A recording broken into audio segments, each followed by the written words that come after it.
La parole est à Madame Obono pour la France insoumise.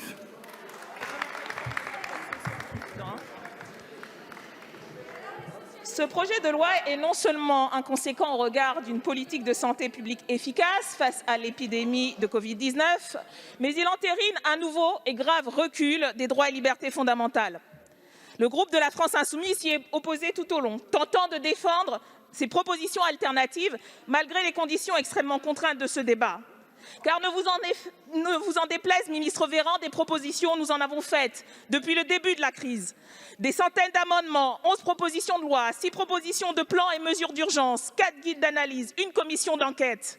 Si vous aviez daigné les considérer avec autre chose que le mépris jupitérien qui vous caractérise, elles auraient permis depuis plus d'un an de construire un consensus autour de réponses réfléchies collectivement, s'appuyant sur une mobilisation populaire et une véritable démocratie sanitaire. Au lieu de quoi, vous avez préféré mentir et naviguer à vue, vous en remettant aux oracles du pseudo-épidémiologiste en chef qui décide de tout sans rendre compte à personne. La France s'oppose ainsi toujours à la levée des brevets au sein de l'Organisation mondiale du commerce.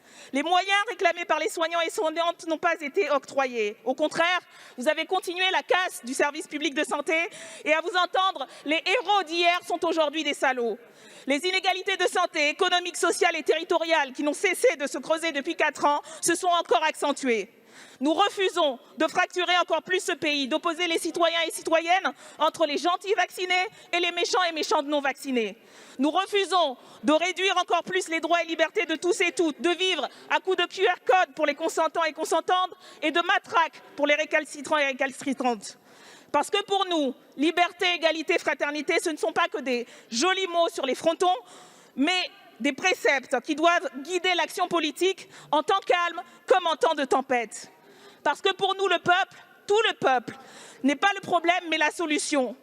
Là où vous voulez diviser, nous proposons d'unir dans la mobilisation contre votre dérive autoritaire et antisociale et dans la construction de l'alternative à votre pouvoir déliquescent. Nous appelons donc à voter pour cette motion de rejet.